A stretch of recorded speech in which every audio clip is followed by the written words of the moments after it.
Hey, thank you so much for clicking on this video. My name is Kaylee, and this is a Read Rant Review, where, you guessed it, I read a bunch of crazy books, and then I tell you all about them. Today, we are continuing our monthly journey into Frida McFadden's catalog, or Freedy McFeedy, as I lovingly call her. We have read... Literally, I've lost count of how many of her books now, enough to the point that we have a bingo card that I'll have linked in the description box below if you would like to play along. Today, we're going to be talking about The Inmate. This was published in 2022, and currently on Goodreads, it's sitting at a 4 with with a little over 1.1 million freaking ratings, so incredibly popular. I'll go ahead and read you the book description, give you a quick disclaimer, and then we'll dive right in. So the book description. The guiltiest people aren't always the ones behind bars. As a new nurse practitioner at a maximum security prison, Brooke Sullivan is taught 3 crucial rules. 1, treat all prisoners with respect. 2, sorry if you hear the noise in the background. If you've been on the channel for any amount of time, you know that we have a new kitten named Loki who lives up to his name. And yeah, if you're visual, you can see he's playing with the curtain cord. Don't worry, I keep an eye on it when he plays with those. We tuck him up high when we're not home. But this one he just always gets to because it's right there. Anyway, it doesn't matter. So 2, never reveal any personal information. And 3, never ever become too friendly with the inmates. But nobody knows that Brooke has already broken the rules. Nobody knows about her intimate connection to Shane Nelson, one of the penitentiary's most notorious and dangerous inmates. They certainly don't know that Shane was Brooke's high school sweetheart, the star quarterback, the golden boy who's serving a life sentence for a series of grisly murders. Or that Brooke's testimony was what put him there. But Shane knows. He knows more than anyone. And he will never forget. Okay, looking back and reading that description, literally not even what happens in the book. Like, not even... Okay, you know what? It's fine. I don't even care. So, like I said, I've literally read so many of her books that this might not be as chapter by chapter, beat by beat, as I usually do on the channel, just because there are, and I'll tell ya, 54 chapters. And an epilogue, and it's all of the same stuff that we usually cover. So I'm probably just going to do a little bit more generic swaths of what's happening, and then read you some like excerpts and things like that as we go along. But just so you're aware, the only disclaimer that I like to put on these is like a content or trigger warning, which she does not have listed in the book, but she has on her website. And the only content warning is murder. I love that. And I always read this author's note from her because I just think it's so maybe fascinating. We'll see. Even though my books are thrillers, a genre that traditionally has dark elements, I do my best to keep them as family-friendly as I possibly can. You're not going to come across any graphic scenes of violence or sex, mostly because I know my family members will be reading. However, people have different emotional responses to different things, and some of my books delve more into controversial topics. So for this reason, I created a list of content warnings for all my thrillers, which can be found and linked at the top of my website. Which I do like that she's at least acknowledging those things. It's just so funny that she writes them to be family friendly, but I don't know. Hey, whatever floats the people's boat. And then the other disclaimer that I have is that this review is not for the author. It's not for friends, fans, family, stans, anything of the like. My reviews are for fellow readers. I'm just here to crack a couple jokes and have a good time on the internet. I have one rule on the channel and one rule only. Say it with me if you know what it is. Don't make it weird, okay? That's all I ask of you people. And speaking of that, I have heard the requests for merch, so that is going to be coming here pretty soon, so keep an eye out for a post announcing it, and I'll be wearing some in the near future. We're going to have Read Rant Review, and then Don't Make It Weird on some sweaters, t-shirts, and hats. So that'll be coming soon. And then we're going to launch, like, I think it'll be like a short stint that we're going to do. So it'll probably be like 2 weeks of orders and stuff just to kind of get like a feel. And then we'll figure it out and maybe add some more like quotes or something fun. So, but yes, I have heard you guys. Don't worry. We're working with a local t-shirt shop to figure something out and like set up an online store and everything. So it's coming, which is so exciting. Okay, with that, I promise, let's get right into this. So our book opens with our main character, Brooke Sullivan. She is a nurse practitioner and she has just arrived for her first day at work at a maximum security prison. So she moved back to her hometown because her parents recently passed away and she inherited their house. You'll understand in a second, but nurse, it's a pretty practical skill set to have, right? I imagine there's quite a few job options pretty regularly, right? I know jobs are competitive, but I will say, though, that there is a paragraph that specifically says, I didn't want this job. I wanted any other job but this one. I applied to every single job within a 60-minute commute of town, and this prison was the only place that called me back for an interview. It was my last choice, and I felt lucky to get it. Okay. Yeah. Sure. I also just feel like there's like a nursing shortage in the world, and she probably had an option, at least a couple options, to work anywhere else other than this particular maximum security prison. But she did, and so she starts this day here. And as she's, doing her intake and they're giving her the warnings and stuff that we learned about in the book description. And when they warn her about not developing personal relationships with the inmates, she starts thinking about how, oh, they'll never know. I can't believe they don't know that her ex-boyfriend, Shane, is in this prison, right? Again, like we learned about in the book description. So again, she knows that he's here though. So why would you work here? What exactly is the plan? It's a great question. Don't know. Wish I could tell you. In chapter 2, she goes back to her house, again, right, recently inherited after her parents passed away. She's living there with her 10-year-old son. Her son is Shane's child. Shane, the guy in prison, has no idea about this kid. He had been arrested and put in prison for murdering a bunch of people. She was like, I don't want anything to do with him. I need to stay away from him. That's why she basically, like, when she got pregnant, her parents sent her away because they were embarrassed of her having this baby, and especially this, like, murderer's baby. And so she had completely avoided ever coming home up until this very moment, which is a whole other thing, but we'll talk about that later. This is a really great opportunity, though, for her and her son to move out here because they have a whole house. They're moving out of Queens where they were in this like really, really tiny, crappy apartment. She was a single mom just trying to make it work. And now they have this big house. And her son was getting bullied in school. And so this is also a good opportunity for him to have like a fresh start. And it works out also because her next door neighbor at this new house is this little old lady named Miss Marjorie. And she is so incredibly kind. And so she'll come over and just like babysit her son every now and then. The son's name is Josh, by the way. And so Miss Margie, did I say Marjorie a second ago? Sorry, I don't know. I talk too much. And so Miss Margie's been coming over and like babysitting him while she goes to work and just kind of keeping an eye on him and whatnot. And it just works out really, really well. But on this particular day, she gets home from work and Josh is asking about his dad. If now that they moved back into town, will he be able to meet his dad? And she's kind of surprised by this question because he's never really asked about him before. And she didn't even know that Josh knew that his dad was in this town. And I don't know. Immediately off the bat, she's like, crap, my whole plan is falling apart. Again, what plan? I don't know. Would love to tell you. In chapter 3, she's going back to work and we're getting her, first day kind of on the job, and we're introduced to the idea immediately. This prison very clearly does not care about its patients, right? It doesn't want to invest in the extra money for this old guy with like bed sores because he's semi-bedridden to get him a more comfortable mattress to help prevent these. They don't have any like anesthetic for when people have to get like wounds fixed and sutured and whatnot. Like there's a lot of things missing here, and it's a lot of like nobody really gives a crap about these patients.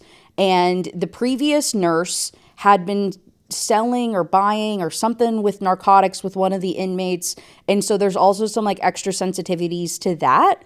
And so anytime that she's working with one of the prisoners, there's a guard named Marcus who is in the room with her and like keeping an eye on her, and he's just a real dickhead. Like just the way he talks to people and treats people, it's also just not very good vibes. And so as Marcus is taking one of the prisoners, back to their cell after she treated them, she goes and sneaks around, and she sneaks into the like files room because she wants to go and try to find the file on her ex-boyfriend Shane.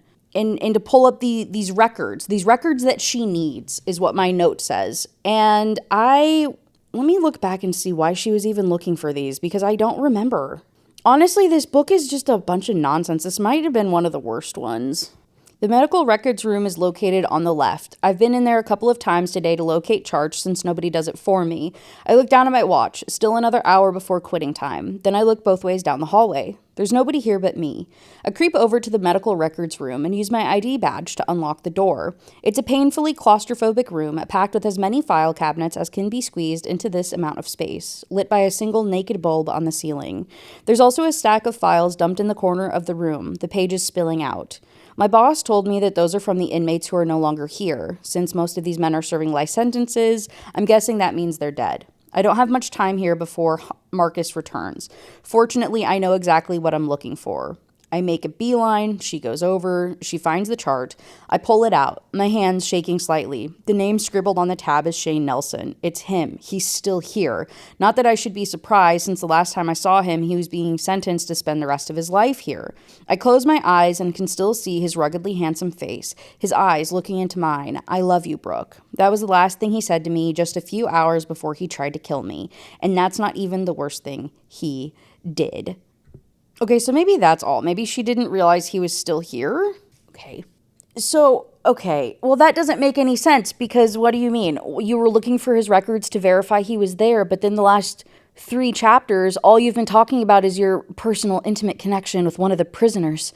So you did know he was here. You were worried about the interview because they would make the connection to you and Shane, but then you looked up his file to verify he was still here. So did you know he was here or not? What the are we doing? Anyway. And then we begin getting flashbacks, and y'all know how I feel. Y'all know how I feel about dual timeline nonsense. Luckily for us, all of the dual timeline happens like on the same day. Like we're going from current day, like actual, I don't know, maybe over the course of a couple of weeks happening in current day, but then it goes back to one particular night 11 years ago. So it's not as frustrating to me, because I'm not like, you know what I mean, like time traveling and like having to do some crazy mind bending. What are we doing? Where are we at? Subtraction and addition and math in general. We go to, in chapter 4, 11 years earlier, when she is first dating Shane. Her parents don't approve of him because he essentially lives on the wrong side of the tracks, and he's just kind of this like, but then he was described as the football star, but then also they don't really like him, and he lives on this like kind of crappy side of town in this like rundown house, and I don't know why I'm questioning it. They've only been dating for 3 months, and then there's this like thing where he drops her off this day at her house, and he says, "Brooke, I lope you." I can't help but grin with him. That's a private joke between the two of us. I was texting him once, and I said, "I love ice cream," but I mistyped it, and I wrote, "I lope ice cream." You would think my phone would autocorrect that, but it didn't. And then it became a joke. I lope French fries. I lope foot rubs. And then a couple of weeks ago, he blurted out, "I lope you, Brooke." He doesn't love me, obviously not. I mean, we're only 17, and we've only been dating for 3 months, but he lopes me, and that's almost better than "I love you." Okay, and then I felt like I was reading a Colleen Hoover book. She is going to be going over to Shane's house that night with a bunch of people because his mom is out of town and they're going to have a party. So Brooke decides that she is going to invite one of her other best friends, this guy named Tim, right? So he's going to be a key character, and if you're unfamiliar with my book reviews, if this is your first one, hey, thanks for being here. Oftentimes in these books, there's a lot of freaking characters that gets introduced, and like I myself have a hard time keeping up with it, so I'm sure you guys do as well. So on the screen, there will be a list of characters with a little helpful thing kind of noting who they are up on screen at most of the time. I'll kind of have that up and down on the video periodically just so we can all keep track of things. So all these characters will be on screen if you're kind of curious about what's going on right now. So this Tim guy is best friends with Brooke. They have been friends since they were like 7 years old. He's always been madly in love with her, and he does not approve of her new boyfriend. Of course he doesn't, right? The other thing to note, though, and it's introduced in this particular chapter, is that she wears a snowflake necklace that Tim gave her when they were younger, and she wears it every single day. Like, she never, ever takes this thing off. Tim was the one who bought me the necklace I always wear. He got it for me for my 10th birthday because one of our favorite things to do together was play in the snow. right? And so she wants to hang out with him. She doesn't like that Tim doesn't like her boyfriend. And so she's like, come on, man, just like come over tonight, hang out with us. We can all just hang out and you'll get to know him and you'll really, really like him. I promise, okay? And so he reluctantly, he's like, okay, fine. Tim thinks the whole thing is a mistake, but he's wrong. He's going to have a great time tonight, and I'll prove it to him that Shane is a good guy. And I'll tell Chelsea, which is her best friend, to bring along a girl for him as well. After all, may as well show him a good time.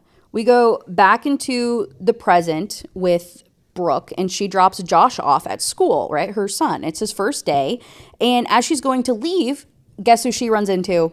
Tim. Her best friend, Tim, from childhood, who she has not seen since she left. Again, right? Her kid is 10 years old.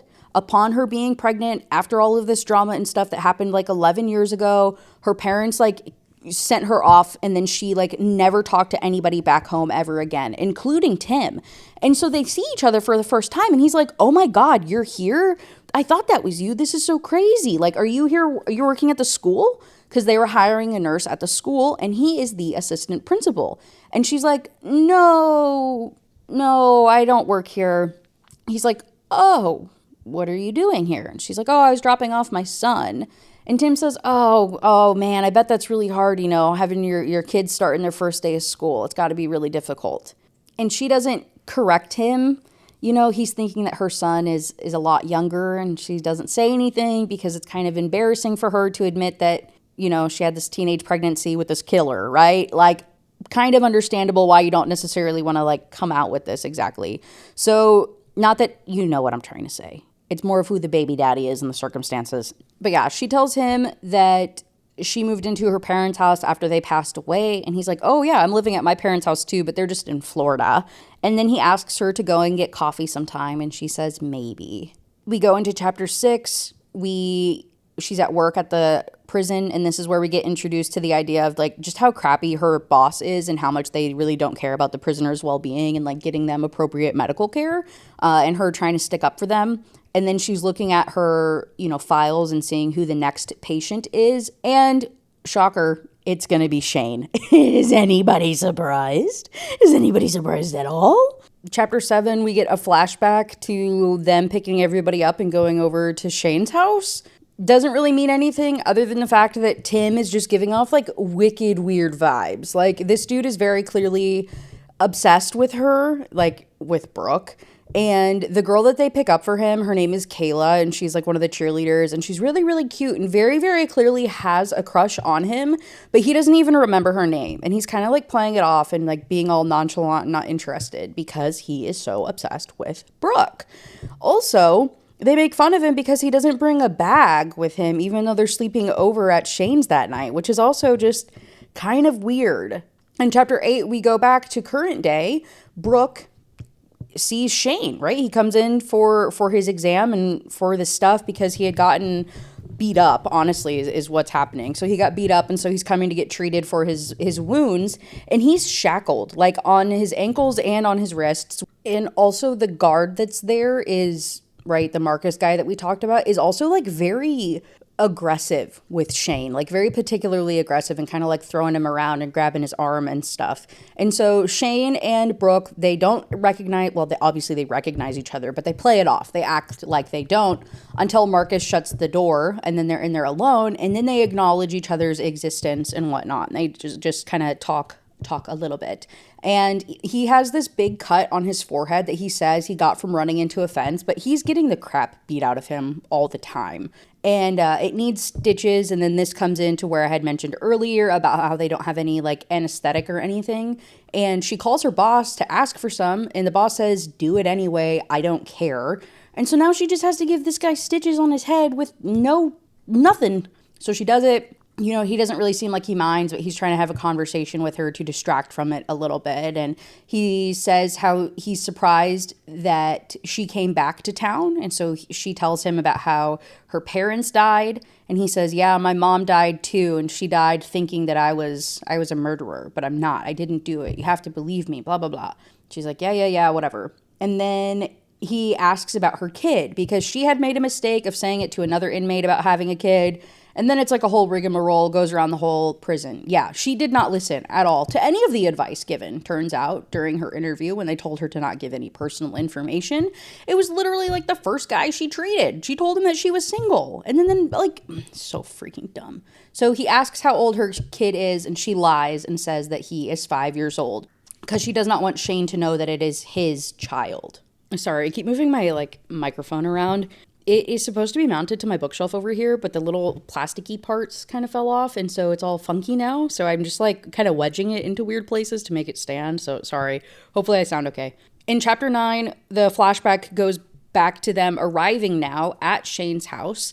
Again, he lives in this farmhouse. It's a little decrepit. It's like a mile down this dirt road off in the middle of nowhere, and just looks kind of creepy. Just kind of creepy, weird vibes, right? But they pull up, Shane opens the door and greets them. He's a little upset that she brought Tim, but, he's like, whatever, that's fine. Gives her a hug, and she notes that his aftershave smells like sandalwood. And I'm like, what teenage boy is wearing aftershave? I've never met a single man who actually wears that stuff. That feels so dated. Or maybe I'm just not classy enough. I don't know. That's just so odd to me. And then anyway, the other guy arrives. He drove separate from the girls and Tim, and he has pizza and vodka. Yay, party it up. Back to the present. She tries to give Shane medicine, and he absolutely refuses. She's like, hey, dude, you literally, I just tore up the crap out of your forehead with no anesthetic. Again, I feel like I've said that word so many times. Let me give you some, at least, pain relieving medication to help you out here. I'll give you a little something. But he absolutely refuses. He doesn't want anything, not even Tylenol. And then she's looking at his chart, and she's noticing that the previous nurse had wrote that he had manipulative drug seeking behavior. And she's like, that seems really weird because he wasn't even wanting to get Tylenol from me. So what does that mean? And then she goes home that night. She gets a text message from Tim asking her to go and get drinks. And she's like, fine. I mean, I guess I need some time. And so she has the little old lady next door, Miss Margie, come over to watch her son. And she's excited for her. This little old lady's really kind of stepping in as a mother, grandmotherly, kind of maternal figure. And she's encouraging her to go out and, you should definitely go on a date, blah, blah, blah. And so she's going to go and get coffee with Tim later that week. Back to the past. This is the other part I hate. We don't have to break it up this frequently. We could stay in one timeline for a couple chapters at a time. It doesn't have to be every single freaking chapter, but that's fine, I guess. All 6 of the kids settle down. They're playing Never Have I Ever. They find out that they don't have any cell signal out here, and Shane says that it's because there's a storm outside. And then as they're playing, she learns a couple of things about everybody, right? But the biggest ones, specifically about her boyfriend, are that he's never been dumped, he's never cheated on a test, and one time he beat up a guy so bad that he ended up in the hospital. Hello? That seems like kind of a good thing to know. And then it also gets revealed, too, that Tim, her best friend, had dated a girl who had been found dead a couple of months ago. Again, hello? I need to read it again to see if she acknowledges that or if she knew that about her BFF. Because if I remember correctly, I'm pretty sure she just doesn't know anything about anybody. And she's quite literally one of the stupidest characters that I've come across in a book lately. And this one was written so childish. Honestly, the way that this book is written, it doesn't even feel like a Freda McFadden book. Especially for it to have been published in, 2022? It's this one regressed so much. I don't know what was happening. Okay, but Shane, the kid that he beat up, he says it wasn't a big deal. It was just a dweeby perv named Mark, and he deserved it.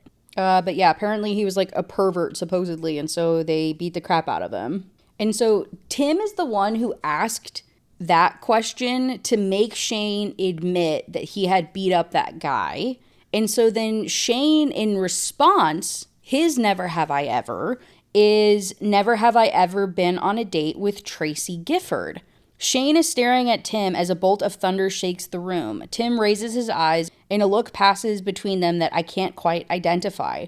We all sit there, our hands frozen on our paper cups. Tracy Gifford is the girl who was found dead over the summer. Obviously, none of us have been on a date with her, but then Tim raises his cup and takes a drink. I'm like, I thought that was your BFF. How do you not know that he went on a date with this Tracy lady? What do you mean? And how do you not know that your boyfriend beat up a guy so bad he went to the hospital? You didn't hear about that at school? You did. Okay. Yeah. Totally. Chapter 13. Back in present day, they go on a date. They're hanging out. They're at this bar, and their waitress is this girl named Kelly.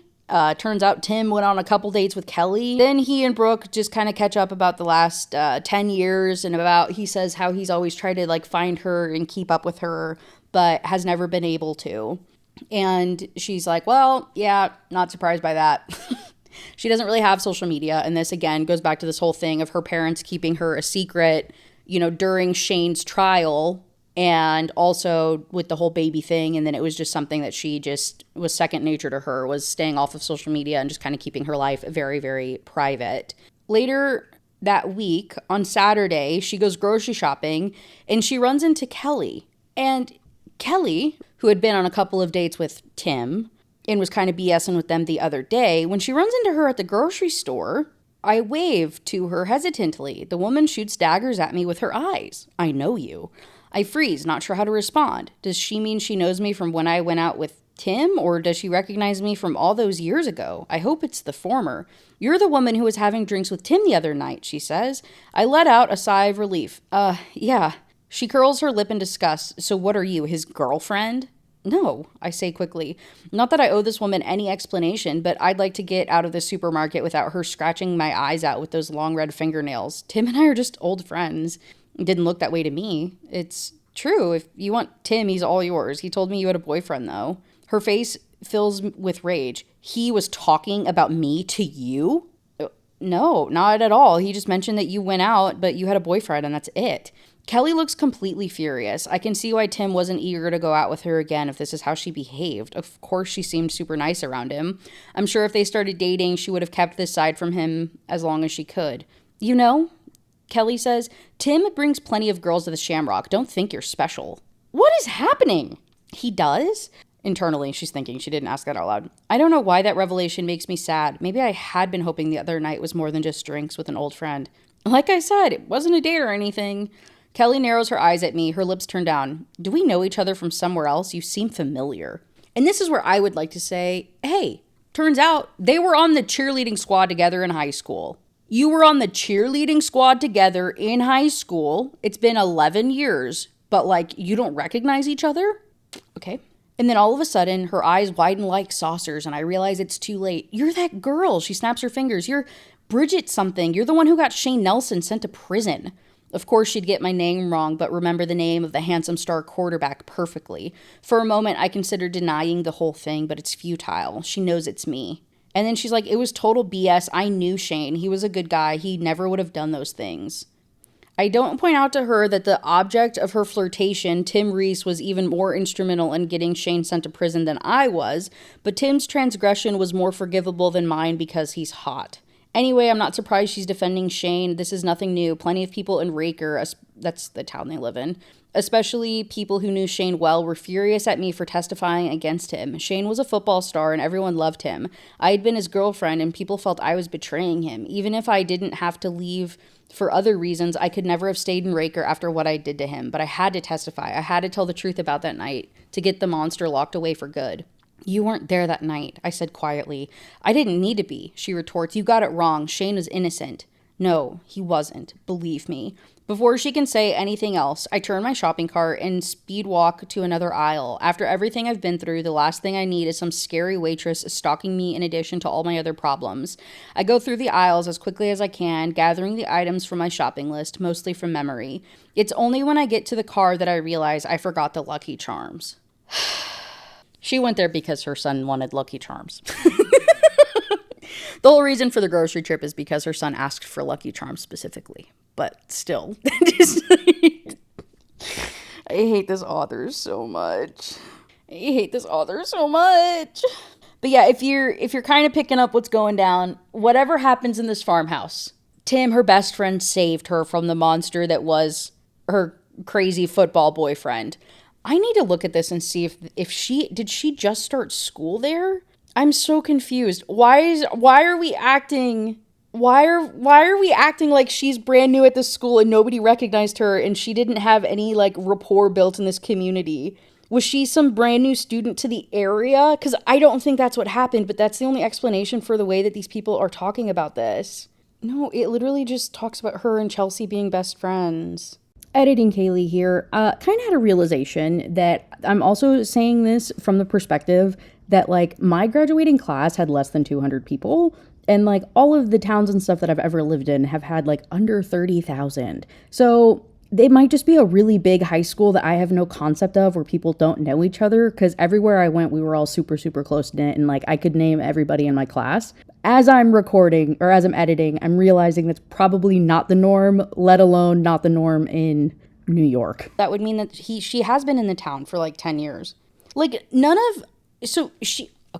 she was on this cheerleading team with this girl. One would assume that if they were on the cheerleading squad together, then they also like went through school together for multiple years, and you forgot her name. Like, this isn't how real people are. And I feel like I say that every single Frida McFadden book where I'm just like, none of this is real. And the more that I like recount it to you, I'm like, no, this doesn't make any sense at all, actually.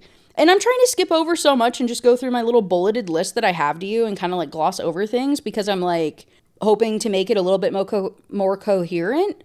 But then I read my bullets and I'm like, oh my God, wait, this doesn't make sense. Did I miss something? No, I didn't. It turns out I just need to trust myself that I did read it correctly and this shit just makes no sense. Back to the farmhouse after this, like, you know, never have I ever thing, they start kind of questioning him about going on this dates with Tracy. And he goes off to the kitchen because he's obviously very uncomfortable by this. And Brooke follows him because she's like, hey, WTF? And he's like, it was only a couple of dates. It wasn't anything crazy. I don't know why or how Shane even knows that, but he only brought that up to try to embarrass me.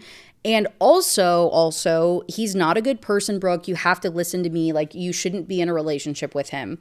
And she's like, my relationship is none of your business. Okay. In chapter 16, back to present day, Shane comes back to the clinic, right? She's the nurse at the prison, right? He's coming back to her to get his stitches removed. Again, he's shackled and the guard, Marcus, is treating him like crap. And when he steps out, she starts questioning him again of like, hey, no, seriously, like, tell me how you got hurt. Tell me what really happened.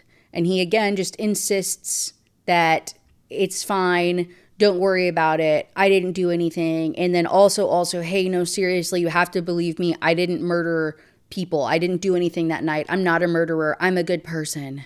And then the guard comes back in to get Shane after the stitches get removed. Dude like grabs his arm so hard and is kind of like flinging him around, but because of the shackles that he has on his ankles, he falls into a table, busts his head open. And so she calls the boss and she's like, hey, prison boss lady, WTF, this guard is being terrible to Shane. He's in, shackles and cuffs and he just hurt his head really bad. And so they take the shackles and cuffs off and then he stays in the infirmary for like observation or whatever, and the guard is supposedly going to get like reprimanded. Reprimanded? Why does that sound wrong? They're going to go on about their business. So yay, I guess he got the stuff off, but also now he just has multiple head wounds. So that's a great start too.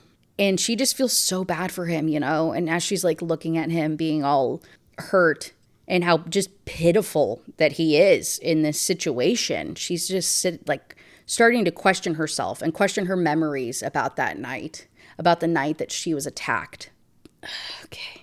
In chapter 17, back to the farmhouse that night, the one couple, Chelsea and Brandon, they go upstairs to do whatever. They end up losing the power, and then Shane and Brooke are there and she's freaking out, but he reassures her that it's just because of the storm and it'll come back on soon. And then her and Shane go on to have sex for the first time, and he says that he loves her. Awesome. Back in present day, She's about to end her shift for the night and go home. And as she's like checking on him and making sure that he doesn't have a concussion or anything, she gets this like tenderness for him in her heart. And she's like, oh my God, this cute guy. I realize why I loved him so much all those years ago. You dated for 3 months. What are we talking about? 3 months, 11 years ago?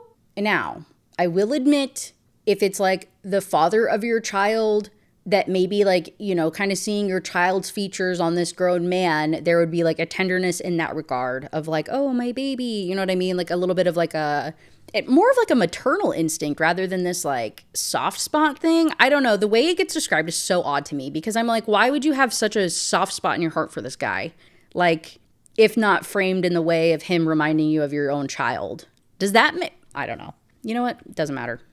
He makes some joke about tacos. It's an inside joke of theirs. Again, I feel like I'm in a Colleen Hoover book. She's about to kiss him because they're having this like cute moment. And she pulls away last second. Awesome. Okay. So she makes her way out to her car. Marcus, the security guard, grabs her arm now and is insisting that they need to talk. And she's like, I will literally scream, let me go.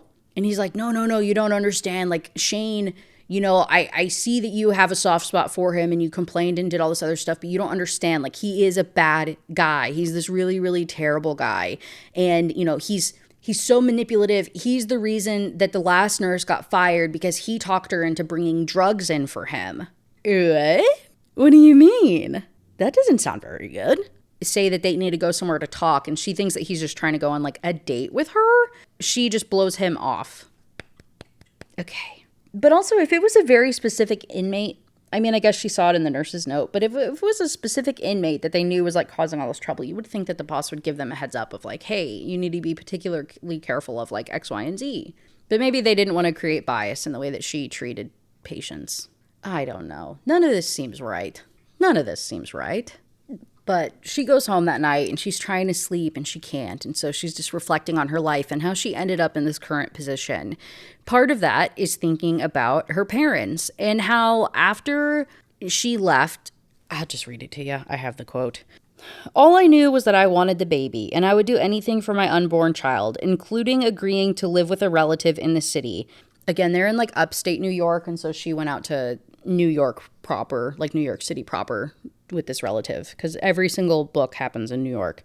And I accepted their monthly checks to make ends meet and get an education. I didn't want to do it, but I also didn't want my son to suffer because of my own pride. I even accepted that I wasn't allowed to return to Raker, not even for a visit. But when I finished nursing school and I finally had a decent paycheck that would allow me to support myself without my parents' help, I stood them up. I told them I wasn't going to take any more of their money and I wanted the right to come back to Raker to visit them with Josh, or else we would have no relationship at all. I was tired of being their dirty little secret. And she's like, I really thought my parents would acquiesce because I was their only child and this is their only grandchild, but they didn't. They didn't want her to come back to Raker. And the father, after a couple months of like radio silence, you know, comes out to New York to visit, or to New York City to visit her, and is saying like, Brooke, can't you just for once trust us? We're doing this for your own good. You know, and she's like, for my own good. And he's like, you have to trust us. Like, we love you. And she's like, if you loved me, blah, blah, blah, blah, blah. And this whole like back and forth thing. And then he left and then they didn't talk. They didn't talk for like a couple of years until their passing. And so now that she went back to their house, there's photos of her and Josh everywhere in the house, which is kind of odd because she was like, I thought they hated me or they were ashamed of me, but there's evidence of me everywhere. And then she thinks back to that last comment, right? That last conversation that she had with her dad. Can't you just trust us for once, Brooke? We're doing this for your own good. He almost seemed afraid, but that's silly. There was nothing to be afraid of. Shane was behind bars at that point for the rest of his life. There was no way he could get to me. I was safe from that man, and I still am. So are you saying that you should be afraid of him? Because you're saying you're still safe from him, but then you literally almost just kissed him in the last chapter. Make up your mind, sis. What are we doing? Are you macking on him or not? Like, is he scary or not? I fucking hate this so much. Chapter 21, back in the flashback 11 years ago. it's after they did the freaky deaky, and he's like, hey, by the way, oh my God, I'm pretty sure that the condom fell off. Awesome. And then she's like, oh my God, I can't believe this. If I get pregnant, like, I'm an all A's student, and I've, got scholarships, and I'm doing big things with my life, and I'm the cheerleader, and you're this football guy. We have all these plans. I can't be pregnant. This would be so crazy. This throws off everything. And he's like, don't worry. Whatever happens, I'll be there to support you.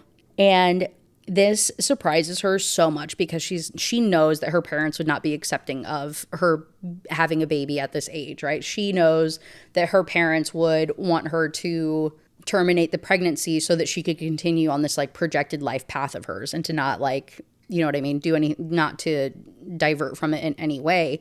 And so when she hears Shane be like so supportive of her, she's like, oh my God, I really think I love him. That was exactly what I needed to hear. He really does love me, and I love him so much. I lope him so much. We go back to the present. And Brooke and Josh, her son, are eating dinner with Miss Margie, the little old lady babysitter person. And the door rings. Josh goes to answer it, and it's Tim. Tim just randomly shows up at her house. She's surprised to see him. And Tim is surprised to see Josh because he thought this kid was like 6. I don't know. How old are you in kindergarten? I have no idea. I don't know how old children are. But when he sees this very clear, 10-year-old, he's like, oh, well, that's something. And so when Josh runs off to, I don't know, go back to eating cookies or dinner or whatever, Tim like berates her a little bit. And he's like, is that Shane's kid? Is that Shane's child? And she's like, yeah, it is. Why are you asking like that? And then she immediately follows it up and she's like, it is Shane's kid, but he's a good kid, I promise. Okay. Okay. Josh recognizes Tim as the assistant principal at his school. So immediately he's like, oh my gosh, Mom, look who it is. And Tim came because he lives just down the block and his mom sent him cookies. And so he was just trying to be nice and like bring some over. It still wouldn't fly with me. I still don't like that at all, but okay, I suppose. I guess he also knows where she lives because she's in her parents' house. So like it's kind of they would hang out there as children. Okay, so maybe it's not creepy. I'm kind of talking myself off the ledge. Maybe this isn't as creepy as I initially thought. But regardless, Josh asks Tim to help fix the sink. He wants to hang out with him. He doesn't really get to hang out with very many men, like men haven't really been very present in his life. And so this one is one that he knows. He's kind of like inherently kind of like a safe authority figure, being an assistant principal at the school. So he asks him to help. He gets attached to him as they're working on this project because Tim is really nice and really good with him. And so then he just kind of makes more and more things for him to do so that he'll stay and hang out. But Brooke says that he can't because it's bedtime, and Tim promises that he'll come over tomorrow to work on the house more and to work on some more projects together, which is objectively very, very sweet.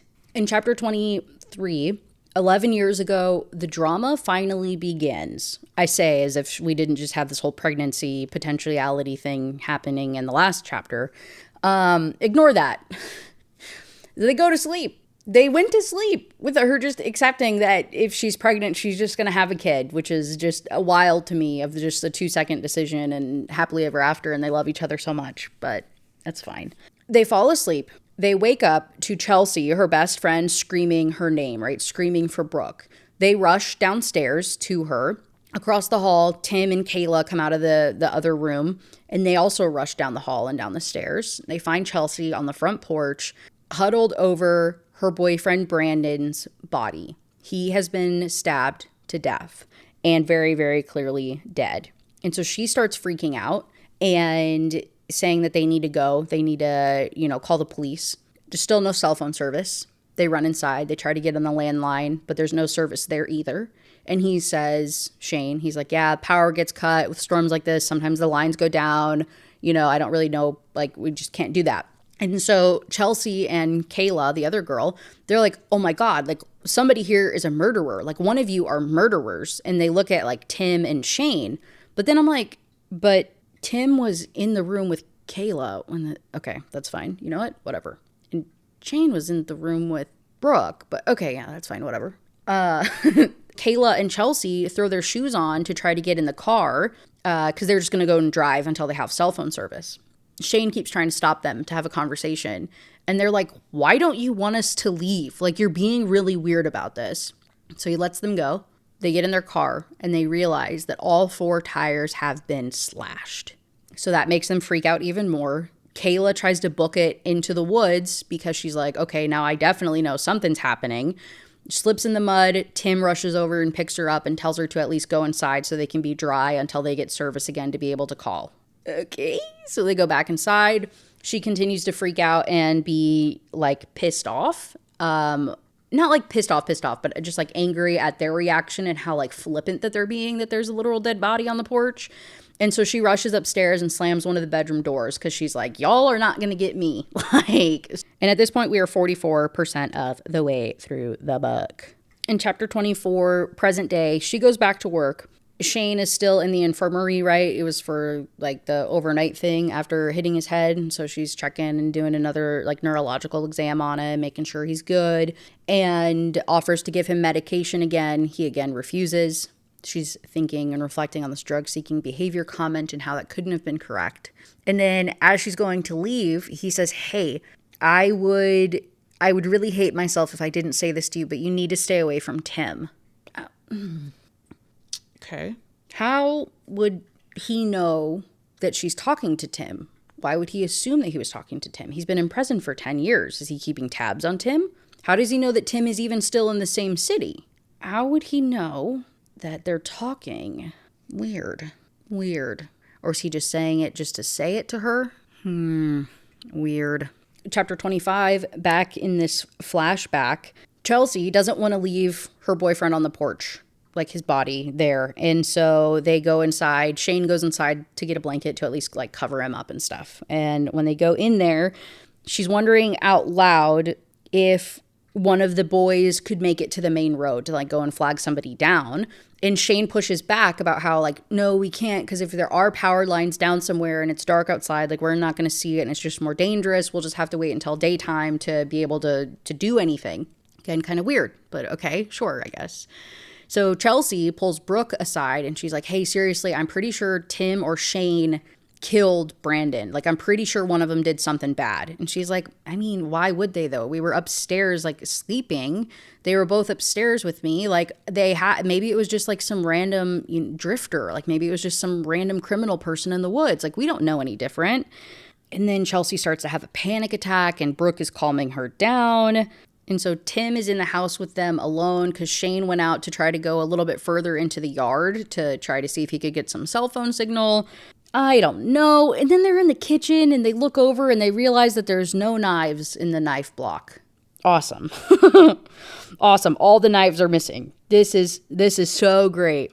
In chapter 26, when we go back to present day, a month has passed and Tim is visiting them all the time, right? Brooke and Josh, they're really in this kind of like good routine where he comes over and he helps fix up the house and they're all chit-chatting and bonding. And, the little old lady Margie keeps asking if this is her boyfriend and she continues to deny it. And there's a point where even like Josh asks if Tim is his father and she says no. And it's very clear that he's disappointed by this. And one night he comes over, she gives him a hug, and she smells that he has on sandalwood aftershave. And this is very jarring to her because this is what Shane wore, and specifically, right, wore the night of this murder. And so it kind of sends her into a spiral. And so she tells him to go and wash it off. And he does, and he apologizes, and he says, I'm sorry, I didn't think of it. It was a gift, blah, blah, blah, blah, blah. Okay. After dinner that night, Josh and Tim want to go out and play, but she says no because he has homework to do. And Tim helps her. He's like, yeah, listen to your mom. Do what your mom says. You got to do your homework first. And she's like, oh my God, this is actually like really nice having somebody around, having a companion, having somebody help me, parent him. This is really, really cool. And he even is like doing the dishes and she ends up going into the kitchen with him and they crack a little cutie coupley jokes and they end up kissing. And when she pulls away, he admits that he's been in love with her since he was 4, and how like he's never met any other woman ever who has ever lived up to her or like measured up to her. She can hear Shane warning her of like, hey, you shouldn't date Tim. Tim's a bad guy. Don't do anything. She still decides to go and like try this whole relationship thing out with him. Awesome. Awesome. And this is where I would just like to say, the whole time when I was reading this, I was like, wow, it's almost like, there's more than 2 men in the world, right? Like there's a lot of men. I'm sure there's plenty of men in this town in upstate New York. More people exist than the ones that you met in high school. I promise you. And I promise you a significant amount of them are better than the people that you met in high school. Maybe more compatible, maybe just like something different. If somebody loved you since you were 4, doesn't mean you have to love them now. No, don't have to. There's more fish in the sea. I promise you that. Oh my God, I can't stop like rubbing my forehead. I really, if you guys are watching this the day this comes out, I'm recording this on Saturday and this is going live on Sunday. I was supposed to record this last week and put it up on Thursday, but I couldn't because I hit a wall with this particular one where I was just like, oh my God, get me through this. And I didn't want to do, what is it, Big Little Lies or something? I think was the one that won the poll last week, because I'm going to have to do a PowerPoint for that one because there's so many friggin' characters. So that's going to take a little bit more effort. So that's coming like next week or the week after. But I had to get this one out. Yeah, Big Little Lies. But I had to get something out for this week. So I was going to do a Freedy McFeedy because we haven't done one in a minute. And yikes, it almost took me out. In chapter 28, we're back in the flashback 11 years ago, and Brooke and Tim are talking about the whole knife block and the missing knives and stuff, and she thinks that he is accusing Shane of being the killer, and she's like, I think you're only saying that because you're jealous. Hello? And so then he's like, what did you guys talk about when we first got here? Like, when we first arrived, he was upset that you were here, but then he pulled you off to the side, and you guys had a conversation. What did you say? And Tim is like, I just made him promise me that he was going to treat you right. It wasn't anything like that. Like, it wasn't anything weird. And then he finds a baseball bat because he's like, I'll protect you, Brooke. Don't worry. And then Shane comes back in. Chelsea's kind of done having her panic attack thing. And the 4 of them decide that they're going to go upstairs and check on Kayla, who locked herself away. But when they knock on the door a whole bunch, she doesn't answer. And then eventually they're able to open the door, and they find that Kayla has also been stabbed to death. Back to present day, Brooke is helping another patient who this time he has a broken finger, and he says he doesn't admit like who did it to him, and he doesn't want to tell her like what actually happened, but he does say under his breath, he mumbles, goddamn Nelson. Nelson is Shane's last name. Nelson broke this little old man's finger? Why would he break this little old guy's finger? That seems kind of odd. That doesn't really line up with the guy that we're being painted. What does that mean? Okay, so back to her whole home situation. Tim just keeps coming around, and Brooke just continues to try to like hide their relationship because she doesn't want her son to know about it. She doesn't want there to just be like that awkward thing there, especially if they end up breaking up eventually. She just doesn't really want to like go down that path. One of the days he comes over, he brings over like a birdhouse to build with the son, and he also brings over some yearbooks because he's like, yeah, I thought this might be kind of fun, if we show you what your mom looked like in high school. And she's worried about coming across a photo of Shane and maybe that the son would somehow recognize him. But Tim reassures her that they like edited him out of all of the yearbook, so he's not in there at all. And she's like, okay, awesome. And they go through and they're flipping through it. And then eventually he gets to a page of, of this guy. And Tim points out this specific guy in the yearbook, and he's like, yeah, this is that guy that I told you about, 11 years ago on that Truth or Dare night or whatever, the Never Have I Ever. And we talked about how Shane had beat the crap out of a guy and sent him to the hospital. It was this guy, Marcus Hunt. Marcus Hunt? That's the security guard. They referred to him as Mark when telling the story 11 years ago. But again, I'm like, how does she not know that? If you've been going to the school for years, how do you not know the lore? Like, where were you, girly pop? What are we doing? Like, I I hate it here. It would be so different if she was just like a new kid to the school and then all this lore got dropped on her. You know what I mean? And she just got like tangled up in the wrong friend group at a new school that she went to. No, she went to this school forever. This doesn't make any sense, bro. I'm so confused by this. I know, I'm preaching to the choir. I know, but like, what the fuck? Anyway, we go back to the flashback. Kayla being dead definitely means that one of the people in the house did it. And of course, Tim and Shane are accusing each other of it. And they're like, well, you were alone in the house when Chelsea and Brooke were outside. The other guy's like, well, you could have came in through the window when we were all in here together and you were supposedly outside on your phone or checking your phone. You could have came in through a window and done it. So understandably, Chelsea is freaking the F out, grabs Brooke, drags her into a room and like kind of barricades themselves into one of the bedrooms. But Brooke is like, I don't believe it. I don't think either one of them did it. This just doesn't make any sense. Girl. And so Shane is just begging them to come out. He's like, guys, we can figure this out. And then Tim is right next to him. And Tim's saying, girls, just stay in there. Stay locked away. Okay. All right. We go back to the present time.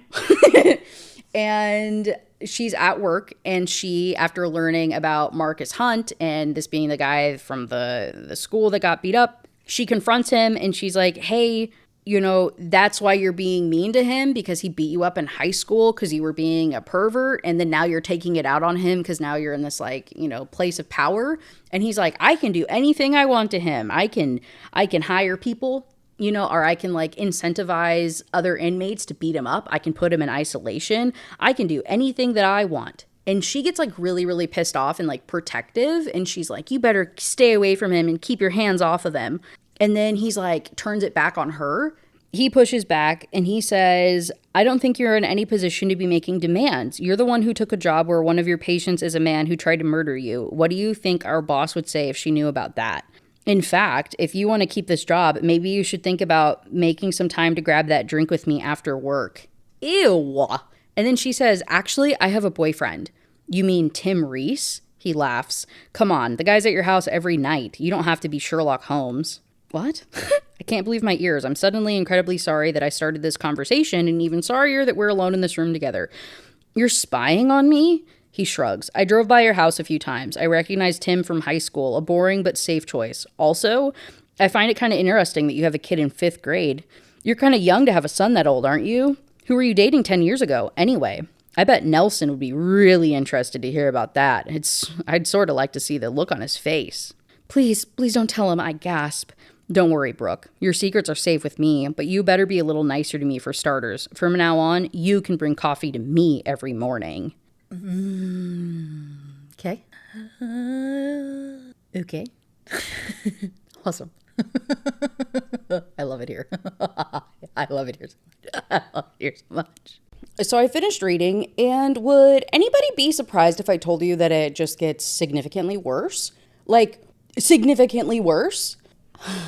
I've never been so mad. Hold on, let me catch up on my notes. Okay, so I think this is where I left off with you guys. So chapter 34, it's Brooke's birthday. And so Tim comes over to take her out to dinner, and Margie comes over to babysit so they can go on their date and she can have like an adult good time. But when he gets there, he wants to give her a gift. And she wants it immediately. She doesn't want to wait until after dinner. And it's a piece of jewelry. And she's like, oh my God, you didn't have to do this. Like this is so fancy. And he's like, don't worry. It wasn't anything like that. When she opens it up, it is the snowflake necklace, the same necklace that he had given her for her 10th birthday. But that also means that this is the same necklace that was used to strangle her. So I don't think I've told you that part of it. I think it gets revealed in a little bit more detail in the next chapters or two. But yeah, that's what Shane strangled her with. her own necklace. And the only reason she survived is because the chain had snapped. And Tim was like, oh, I didn't know that. I thought he just strangled you with his hands. I didn't know it was the necklace. I noticed that you weren't wearing it, so I figured you lost it after all these years, and I found this at a flea market last year, and I bought it, you know, in case I'd run into you again, and I wanted you to have it. She was like, okay, but this is like really, really traumatizing.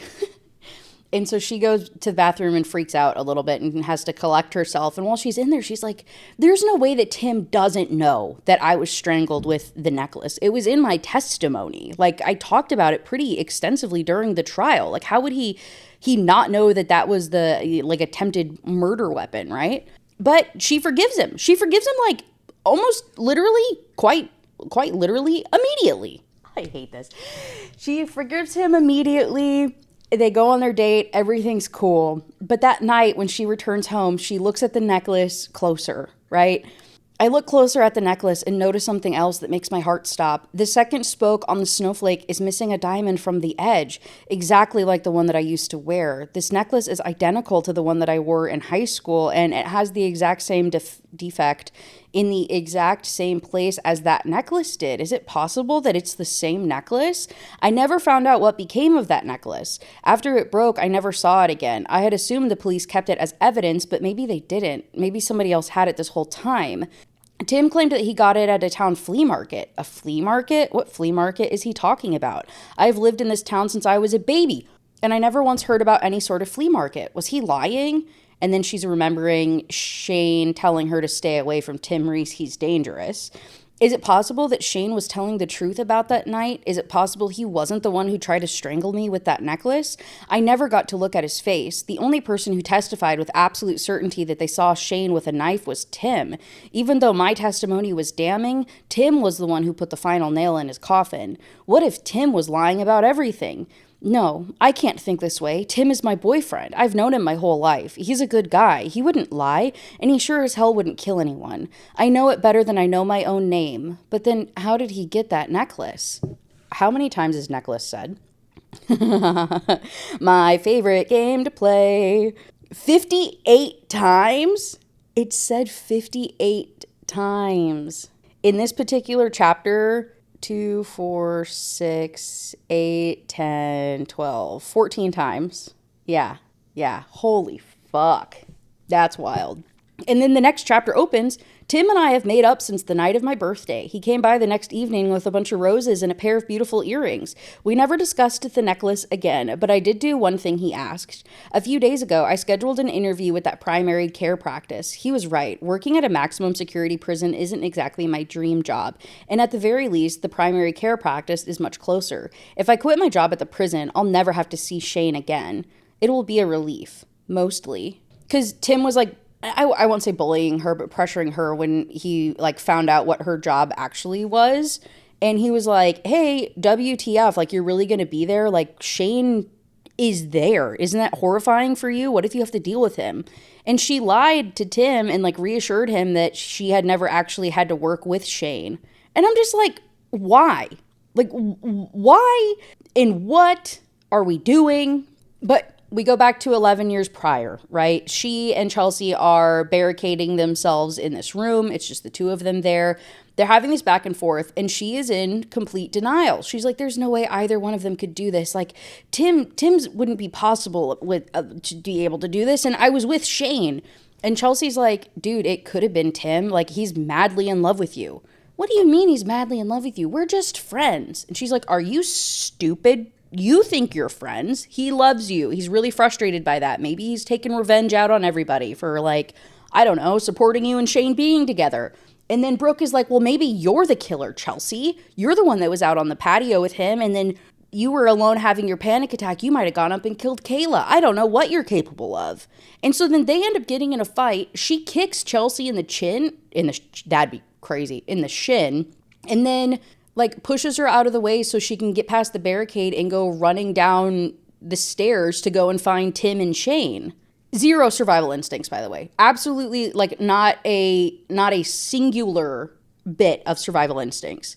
And then also Chelsea brings up the whole fact about like that Tracy Guilford girl dying again, and how like if Tim dated her. He probably killed her, and like, then what? Like, that's sketchy. So yeah, he might be capable of killing people. It's all valid stuff to bring up, right? She's forgiven him. We've moved on somehow after you have these revelations, I guess. And then that night, they're watching TV together, and my eyes go straight to the television, which is showing a local news story. It's about a missing woman, Kelly Underwood, Kelly Underwood, who disappeared 2 days ago. She was discovered to be missing when she didn't show up for her waitressing job. Waitressing job? I look closer at the television. There's a photograph of the missing woman plastered on the screen, and right away I recognize her. It's that waitress from Shamrock, the one I knew from high school, the one I ran into at the grocery store, who yelled at me for testifying against Shane and told me to stay away from Tim.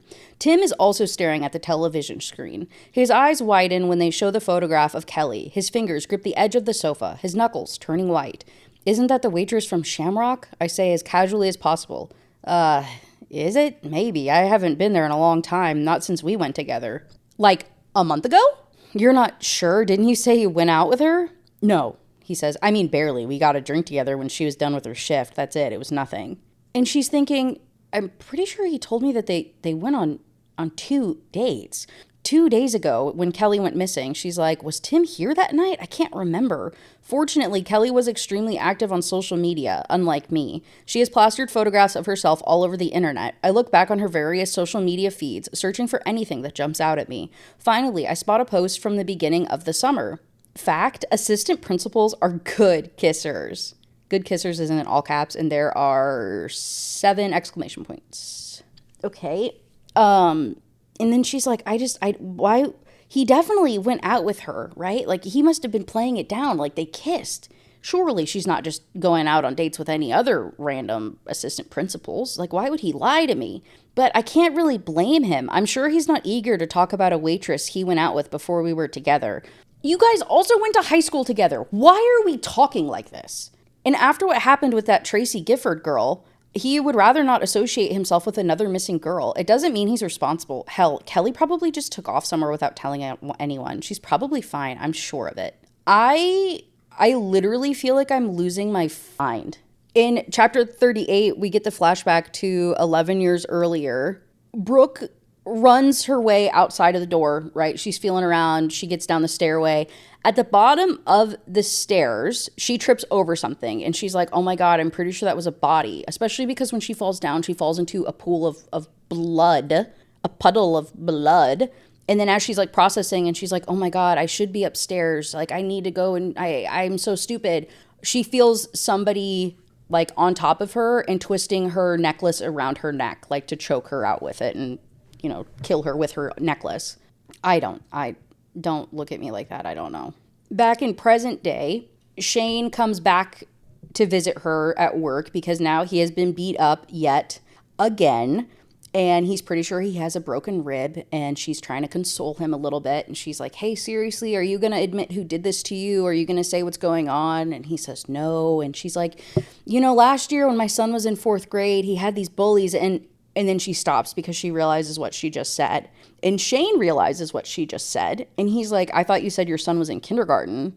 I swear to God, you stupid girl. You stupid girl. And so he's like, oh my God, is he? And she says, yeah. And he's like, can I see a picture? And she says, I really shouldn't show him a picture, but I just can't help myself.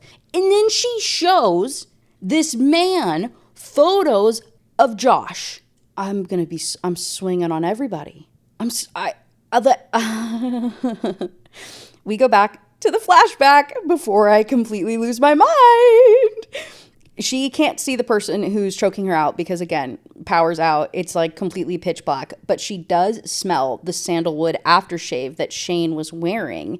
And she's like thinking, she's like, oh my God, where's Chelsea? Chelsea was trying to leave the room too. She should be right behind me. She should be finding us and stopping this.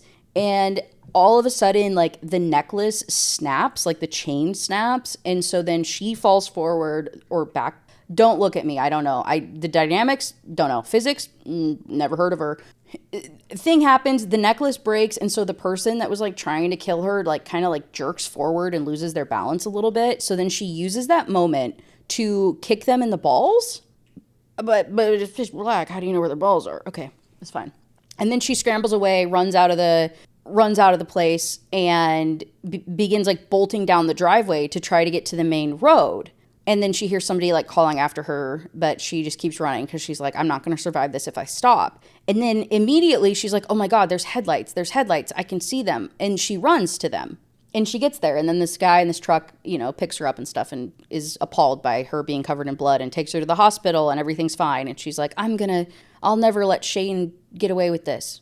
Okay, again, just to remind everybody, a mile down a dirt road, a very muddy, stormy dirt road, you saw headlights, and then you were able to cover enough ground to get to the headlights to run a mile. Even if you are the fastest, freaking 5-minute mile, right? 4-minute mile, whatever.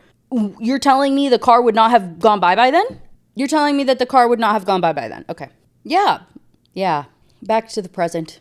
Brooke is thinking about how when the cops did come that night 11 years ago, they found Shane in the living room. He had been clearly like hit over the head, and then Tim had been stabbed in the abdomen. Shane was hit over the head with the baseball bat that like Tim had found somewhere in the house at some point. It was like the only weapon that he had. And then upstairs, they found Chelsea stabbed to death. And they obviously, Tim and Shane told different stories. It was a he said type of thing. And she was the deal breaker where she was like, yeah, Shane did it. I smelled his cologne. She did not see his face. Did not see anything. Has no definitive anything other than the smell of his aftershave. In which case, I'm thinking, wait, I thought you said you like tripped over a body. Were you not right next to a body? You don't think you could have smelled the aftershave from that next to you? Why are you assuming that it's the guy that's choking you out? It couldn't be the body that's arguably probably closer to you in vicinity? Okay. So her testimony was the one that like was the deal breaker, right? It was like I don't know. And so she's just happy that she did end up getting that job at the private practice, and she'll be leaving the prison soon, which is great.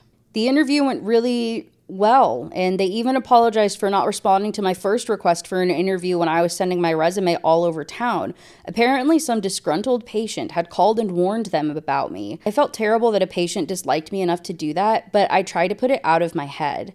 At least I have a job now. How in the world would a disgruntled patient know all of the places that you were applying to? How would a disgruntled patient know that you were moving across New York and knowing places that you had put in job applications to file complaints with potential future employers? How would that work? We're just going to move on. To celebrate her having this new job, Tim invites her over to his house, and he's going to cook her dinner. And Miss Margie, the little old lady, is going to watch the kid. They're going to have a great time, a great little adult time. So she goes over, Tim's cooking for her. She goes out to the living room and she sits on the couch. But before she does, actually, I do have this quote. As I press my finger against the doorbell, a random thought floats into my head. I wonder if Kelly Underwood ever came over here. I'm certain Tim told me the two of them had a couple of dates. 3 chapters ago, you said specifically it was 2 dates, and then now you're questioning yourself, and that's pissing me off. I know, obviously, couple means 2, but, like, he said a few, and now we're saying a couple, and then we say 2, and we don't have any, like, okay, that's fine. A couple of dates, so it's not impossible he might have invited her over. She might have stood in this very spot, ringing this doorbell. Hey, also, I don't know, maybe if you're about to go into a man's house all by yourself in the evening and you're sitting there thinking about him potentially murdering someone, maybe you shouldn't go in the house. Again, there's more than 2 men in the entire world. You can probably find like at least a third one out there to try and have a relationship with. You don't have to go into this man's house.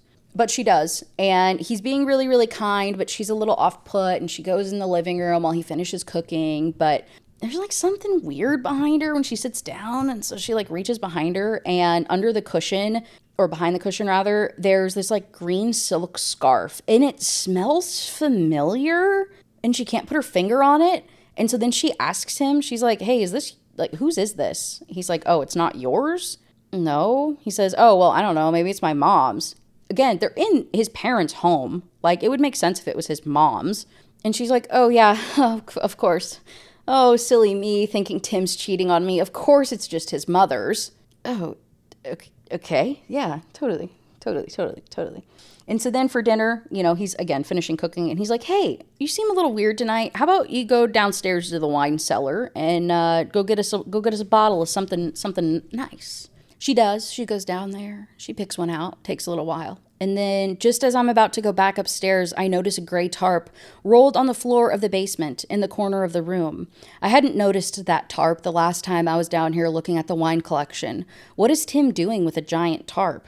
I creep over to the rolled up material. The strange smell is stronger over here. Even in the dim light of the basement, I can tell something is sticking out at the end. I bend down and realize what it is. It's a shoe, not just a red shoe, it's a high-heeled red pump, and it's still on a woman's foot. I stare at the foot, sticking out of the trap, unable to comprehend what I'm seeing. I look closer and can make out another shoe peeking out of the tarp as well. Does Tim have a mannequin wrapped in a tarp in his basement? Don't kid yourself, Brooke. You know exactly what you're looking at. Her scarf is lying on the coffee table upstairs. I've got to get out of this basement. I drop the wine on the ground and the bottle shatters into a dozen pieces. I run for the stairway, taking 2 steps at a time, not bothering to be careful this time. I place my hand on the knob and it doesn't turn. Oh my God, it's locked. So then she starts screaming for Tim to open the basement door. He does immediately, and he says, oh my God, I'm so sorry. The door locks so sometimes. I don't know what that's about. Like, it sticks sometimes. What'd you pick out? She's like, I didn't pick out anything. I have a migraine. I want to go home. And he says, Brooke, what are you talking? You've never had a migraine before. What are you talking about? And she's like, I just want to leave. And he says, Brooke, you can't leave. Like, talk to me. What's going on? Why all this like weird mood shift stuff? She tries to walk away again. He grabs her arm. I don't know why we're just grabbing everybody's fucking arms in this book. And she's like, let me go. And before she can finish that sentence, there's somebody ringing the doorbell. And Tim goes to answer it, and it's a bunch of cops. It's a bunch of cops, and their lights are on. She's like, oh my God, it's the police. What are they doing here? It's almost like I called them psychically. And so she sees them and she's immediately like, he has a body in the basement. He has a body in the basement. Tim turns around and he's like, what the fuck? And she's like, you have a body in the basement. I saw it. Is it Kelly? He's like, Kelly, are you out of your mind? Officer, this is completely absurd. There's nothing in my basement. And her scarf is on the coffee table. I tell the officer. Tim gasps at me. What are you talking about? That's my mother's scarf. The officer speaks into what looks like a walkie-talkie mounted on his chest. And a second later, a second officer appears at the door. Mr. Reese, the first officer says, we came here because of an anonymous tip that a missing woman named Kelly Underwood was seen entering your home the night of her disappearance. Okay, and he's like, this is ridiculous. I didn't even know Kelly Underwood. How can you say that? I cry. You went out with her. You kissed her. The color drains out of Tim's face. He flashes the officers a helpless look. Okay, I went out with her once, months ago. Once? I haven't even seen her in at least 2 months. What? I went out with her once, months ago. I haven't even seen her in at least 2 months. I hate this book. I hate this book. And so one of the cops stays with him and the other cop goes into the basement to try to find the body. They find it, obviously. And so then she's standing there and she's thinking, I got it all wrong. I made a terrible mistake and trusted the wrong person. Because of that mistake, a murderer went free and now a girl is dead. I have to do whatever I can do to make this right. Oh, okay. Yeah. So then they like question her a bunch, ask her a bunch of questions, and she doesn't really have much information for them. And then she goes home and obviously she's a little distraught and her son is asking where Tim is because he was supposed to come over and play Nintendo with them after dinner. And she's like, he hurt somebody, okay? He's a bad man and he's going to jail and he probably will never be out. And then the two of them like cry together and hold each other. Dude, okay. In chapter 44, it's 2 months later. Brooke has moved on. She got the job. It's almost like I've said that 40 times to you right now, but she quit her job at the prison. She has started and she's working at that private practice and it's been pretty great. And she's been visiting Shane in prison. Yeah, I guess just like instantly, you know, Tim gets arrested and that made them like reopen the farmhouse killings. And she recanted her statement saying that Shane did it. And so then they were able to overturn it. And now he's getting released. And she's going to the prison to go and pick up Shane. It got overturned. And so she picks him up and she takes him to go and get fast food. And he's like, oh my God, this is so good. The food was so bad in prison. And she's like, was it really that bad? What do you mean, was it really that bad? I only quote that because I'm going to bring that up in a little bit. Man, and then I wonder why I got the freaking angry wrinkle in the middle of my forehead. It's because of shit like this. I don't know. And so then he's also like, she takes him over because he's now going to stay at her house until he gets back on his feet kind of thing. And she tells her son that it's a friend visiting, like an old friend of hers that's going to come and stay with them for a couple of days. And Shane's just really, really incredibly excited to meet Josh. And he wants to like kind of maybe buy him a present or something, but he really doesn't have a lot of money. So she says, don't worry, just being there's enough. So back to their house, he goes in, he showers. It's the best shower ever. He's just kind of getting acclimated to the outside world. And then when Josh gets home, she introduces Shane and Josh immediately like ignores him and is like super, super dismissive of him. And just kind of has an attitude because he's just hungry and he just wants a snack. And so then Shane interrupts and he's like, hey, when I was a kid, I used to love peanut butter on Ritz crackers. My mom used to make it for me all the time. Josh looks up at Shane, considering his suggestion. The two of them look so much alike, it gives me chills. I wonder if Josh notices. I'm sure Shane does. Yeah, he said that. He said that when you showed him the pictures in the prison of his kid.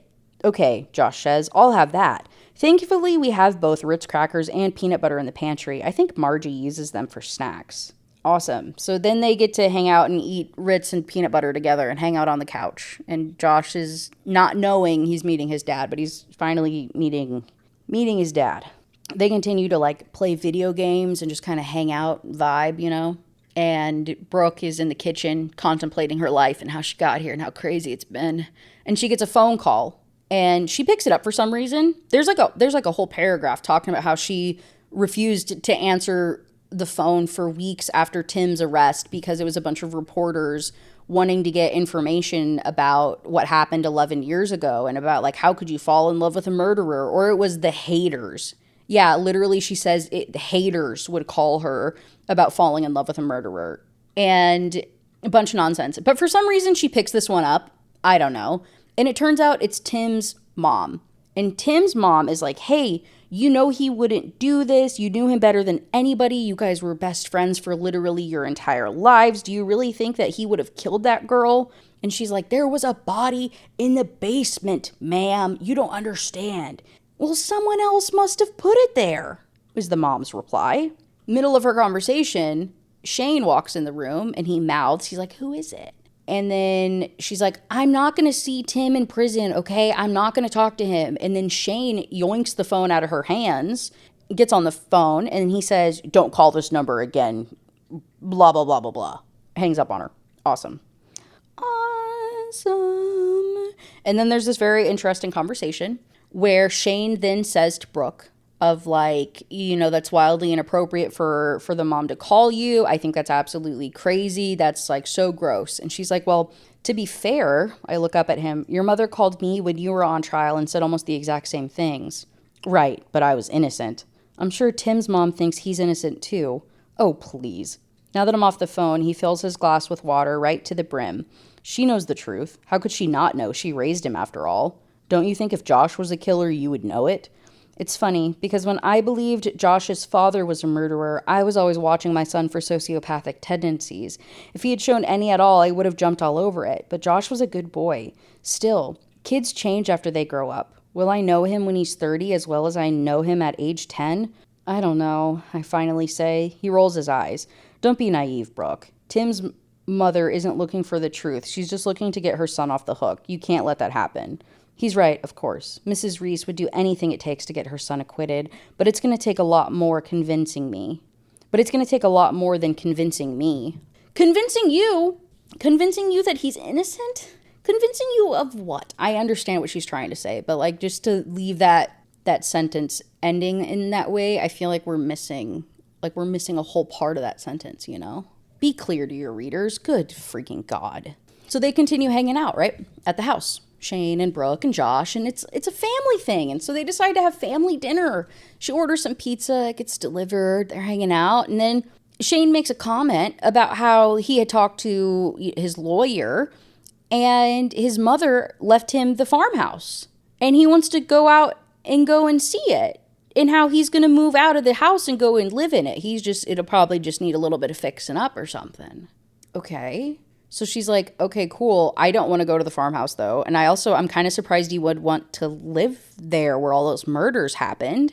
And he's like, well, it was my home for 18 years before that happened. Like, that's still my home. And I really don't have much of a choice to go anywhere else. She's like, well, you can stay here for as long as you need. And he's like, I don't want to impose. It's not imposing. Like, we're family or whatever. And he's like, no, I want to go over there. And then he asks if they can go the next day. And she says no at first. And he's like, oh, come on. I don't have any other way to get there. I don't even have a driver's license. And she's like, I mean, fine. Okay. Hello? And then they have this conversation in front of the boy. And so then Josh is like, a farmhouse. And Shane is like, yeah, you want to come? And he says, yeah, he's excited. He wants to go with them. So now they're going to have a family trip out to the murder house. This is the dumbest thing in the entire world. So then it's bedtime, right? Because again, this is dinner. They're going to go to bed. They're going to go to the farmhouse, the murder house the next day. She goes to put Josh to bed and he's asking like, hey, why is this guy staying with us? Like, who is this man? And she's like, don't worry, honey. It's just a friend of mine. It's nothing crazy. He'll be gone soon. But is there something wrong with him? Like, don't you like him? And Josh was like, meh, not really. But he definitely looks relieved when she says that he'll be leaving in a couple of days. And she's like, oh no, this would crush Shane if she knew that Josh wasn't excited for him. This is so weird. This is such a different reaction than the one that he gave Tim. I wonder what could possibly be going on. I too wonder what could possibly be going on. And so he goes to bed, whatever. She goes back downstairs. She's talking to Shane. They're having like a whole back and forth. And he's saying that, maybe he could stay over in the afternoons and watch him when he comes back from school and stuff. He's like, Shane, he's like, I know that, I could save you money on a babysitter if I just come over and take care of the kid. Like, this would be a good opportunity for us to kind of like continue bonding. And she hesitates. Understandably so, and she doesn't really want to talk about it, and so they change topics. It's an entire thing that happens next where he needs clothes because he only had one pair, and she's like, oh, here, you can have these in this drawer, and it's Tim's clothes. And he gets a little pissed off by this, and then it turns into, hey, I'm so sorry for Tim taking advantage of you since you moved back and lying to you and stuff, and I should have protected you better. She's like, you had no control over it. You were in prison. There's nothing else that you could have done. And then he ends up kissing her, and they have this like touching moment thing happening between them, and the whole time she's thinking about how hot and sexy he is. And I was like, I thought we thought he was a murderer for 11 years, and you can just wake up one day and turn it back on that he's attractive and that you want to bone? What are we doing? Why are we doing? Hello? Okay. So she's like, oh my God, he's so hot. This is so cool. He kisses her and she feels kind of weird about it. But then he goes on to say, oh, Brooke, I haven't been with any women in 10 years. And I don't want my first time out to be with just some random waitress, like I want it to be with, or some random woman from a bar. I think he says waitress from a bar specifically, which is odd, but he's like, I don't want it to be with some random lady. I want it to be with somebody who means something to me. Somebody that I have a relationship with. Somebody like my son's mother. And then they bone. Of course they do. Of course they do. Of course they do. Of course they do. Of course they do. So they bone. So in the next chapter, chapter 48, we have 6 chapters left, by the way, in case you're keeping count here. She has a really, really bad nightmare, and she wakes up in a cold sweat. And her nightmare is, again, dreaming of that night in the farmhouse. It's something that she can just, like, never get over, understandably so. And so she's reliving the moment of now Tim choking me with that necklace, and then the bolt of thunder, and then something else. I heard something else just as the thunder erupted. I'm sure of it, but I can't remember what it was. The memory claws at the outskirts of my subconscious, and I squeeze my eyes shut in frustration. Well, if I haven't been able to remember it for 10 years, I won't remember now. I realized that a sound had woken me up from sleep. Something outside. There's a snowstorm outside, so it was hard to make out, but it almost sounded like a car engine right outside my window and something else, the garage door opening.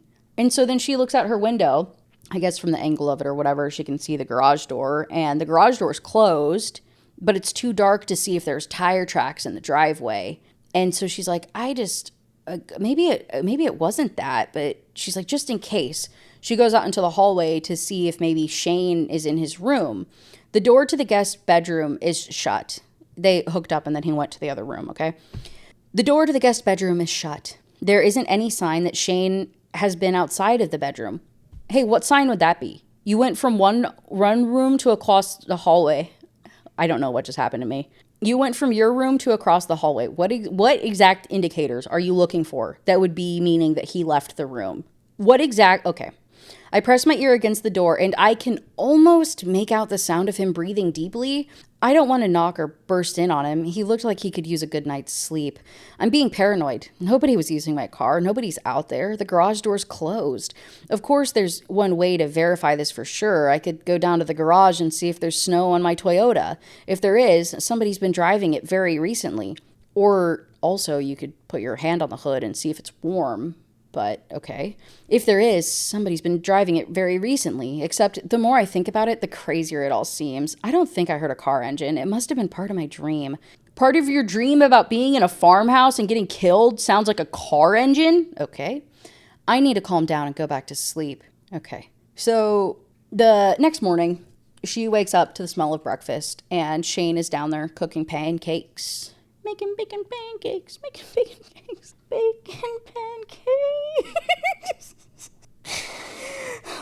He's making pancakes.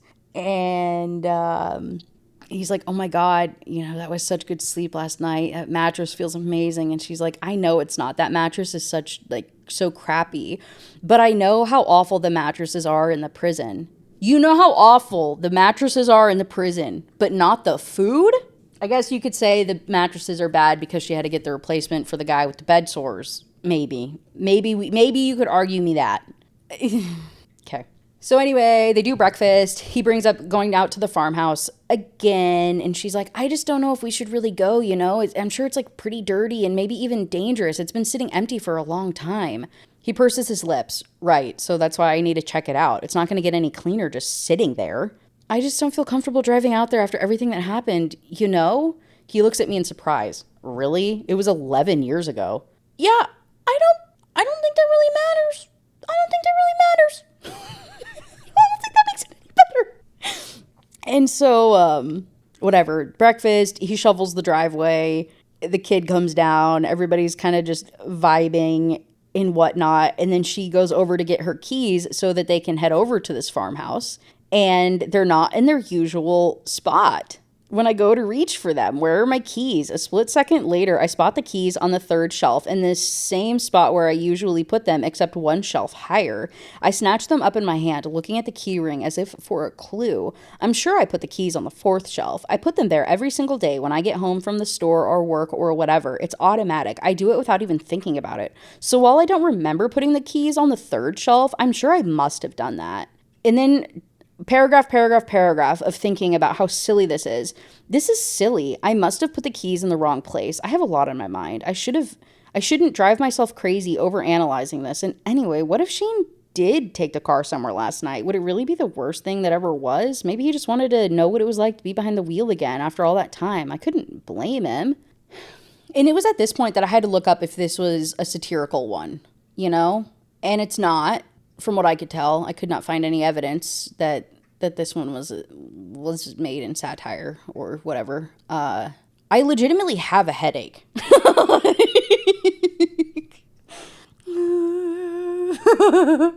So they get in the car. She drives them up to the murder house.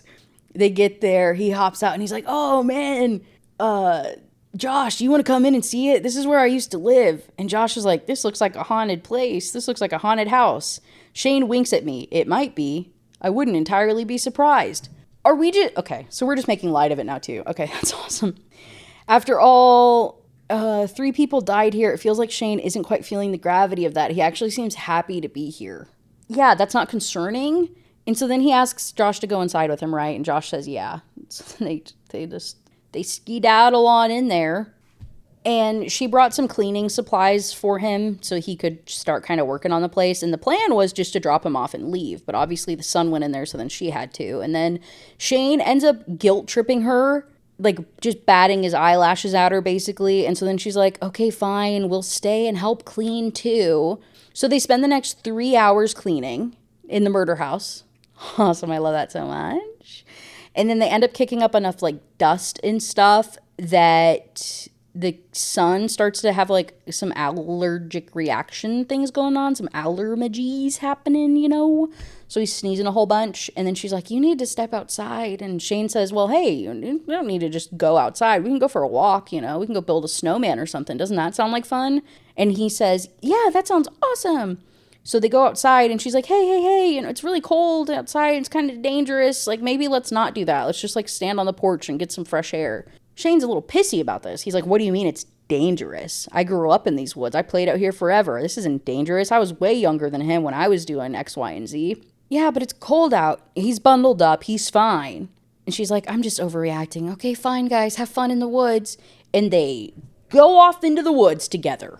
And so she's standing in this house, looking around, feeling traumatized by all of these things happening around her, you know, reliving these horrific memories, letting her son run away with this guy that she's essentially known for like a week, a couple of days. Okay.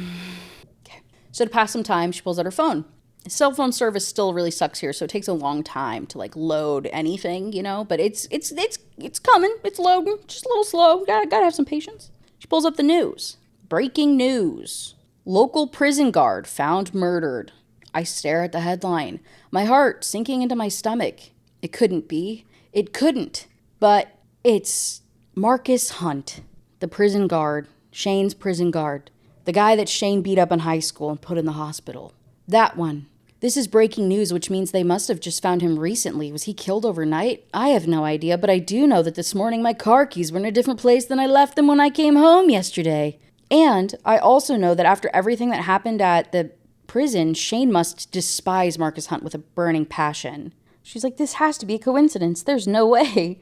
She closes out of her phone because she's like, I don't want to think about that. I don't want to deal with these feelings.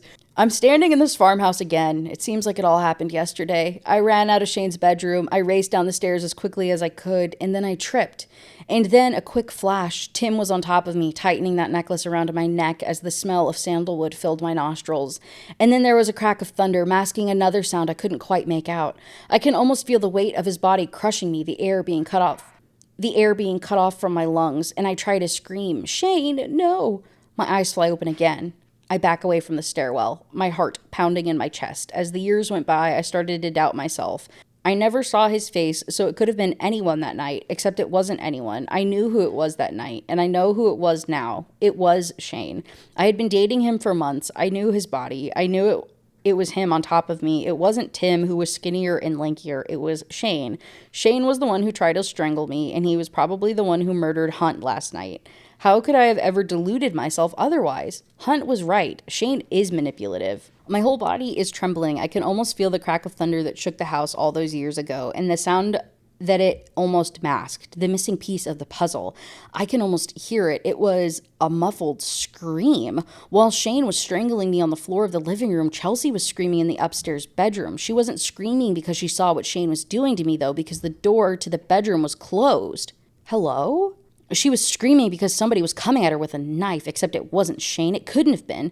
There was another killer in the house that night. Out of the 3 survivors, there was only one other person it could have been. Oh my God, Tim and Shane did it together. I thought you tripped over a body at the bottom of the stairs and you were in a pool of blood. What do you mean? You know what? It doesn't really matter because chapter 51, we get like the dump of what exactly she thinks happened. You know, where she's like, it makes perfect sense now. I can't believe I never saw it until now. The night it happened, Shane dropped me off almost right in front of Tim's house because Tim lives a block away and she was sneaking out all the time and like didn't want her parents to know that she was with him because, right, remember, her parents hated Shane for being trash or whatever, even though apparently he's also the quarterback golden boy, but also, I don't know. And so she's like, yeah, he dropped me off right in front of Tim's house, and he never did that before. And just coincidentally, Tim was outside and we talked that night, and I basically invited him over to Shane's house. They must have planned it. And then when we got there, Tim and Shane stepped off to the side and had a conversation together. That's when they must have planned the whole thing, or like verified what they were going to do together. And then she's like, yeah, then they killed Brandon. And then when we were distracted with that, the other one ran up and did the other thing. And then the other one did the other thing. And then they were going to blame it on a drifter.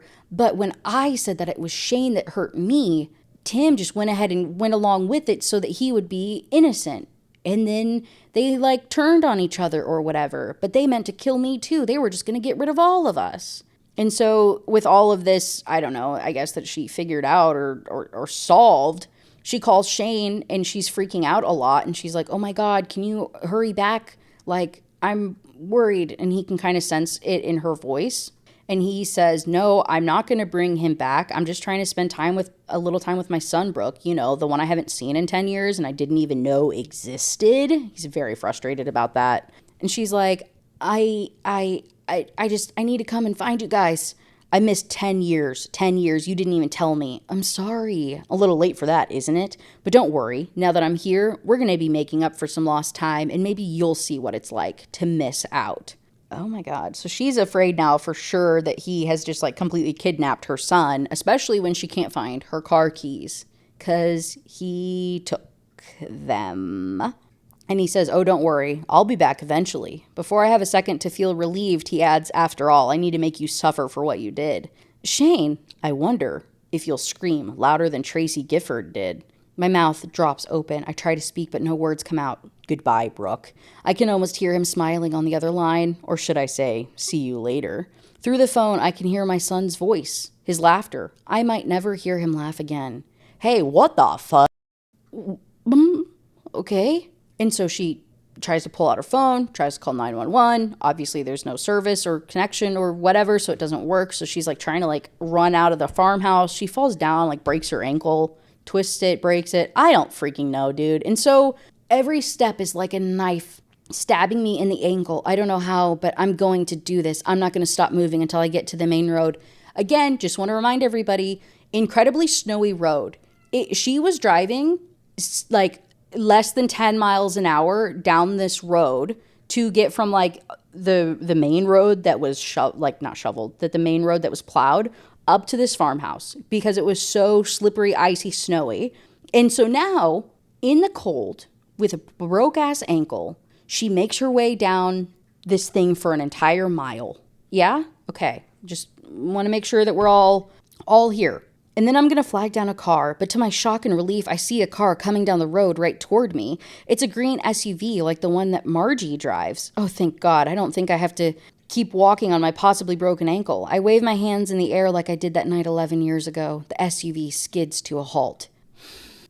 What a strange coincidence that Margie would happen to be coming down this road right now, but I can't dwell on that. There's no time.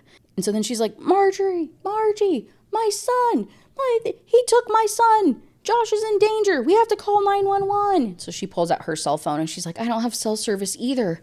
But are you sure he's in danger? I mean, he's with his father. I'm sure he's fine. Margie, I start to say, but then I stop myself. I never told Margie that Shane was Josh's father. I never even told her that I was with Shane at all. And I certainly never told her where I was today, even though she doesn't look the slightest bit surprised to see me. Margie?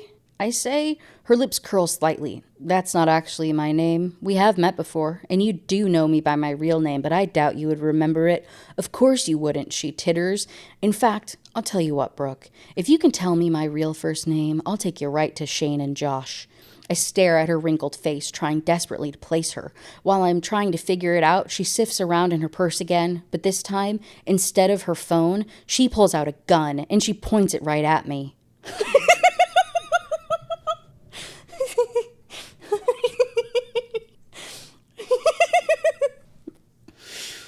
I don't understand what's happening here. Why does Margie have a gun? What is she doing here? How does she know Shane is Josh's dad? I'm sure I never told her that. I never told anyone except Tim, and he wouldn't have told her. Margie, why are you doing this? I thought we were friends. Friends? Margie throws her head back and laughs until her jowls shake. Rude. No, we weren't friends. I only tolerated you so I could spend some time with my grandson. The only reason that I didn't spit in your face. And so she's like, oh my God, you're Shane's mother. How do we not recognize people? You know? I know they only dated for 4 months, 10 years ago, whatever, but like you would have seen her during the trial.